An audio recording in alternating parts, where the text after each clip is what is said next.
posible raw tumaas ang presyo ng bigas. Sa August, kung hindi titigil ang gulo sa Middle East, yan ang inihayag ni Department of Agriculture Secretary Francisco Tiu Laurel Jr. Dagdag ng ahensya, damay din ang produktong manok at baboy sa pagtaas ng presyo kung lumala ang pinsala sa key oil infrastructures sa Middle East. Samantala, magsisimula na ang DA o Department of Agriculture na magbigay ng ayuda sa April 6 sa mga magsasaka at mangingisda.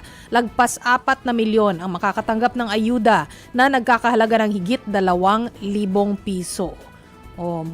Di ba ang sinasabi ng Department of Agriculture nga ang gusto nilang mangyari magkaroon ng price cap Yes. sa imported rice, gawing 50 pesos sana yung sa imported rice para hindi masyadong tumaas.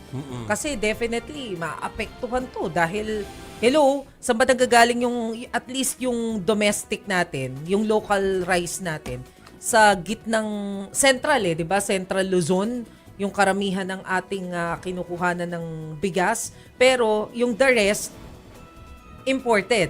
So yun yung pag gusto nilang lagyan ng price cap para hindi masyadong lumobo.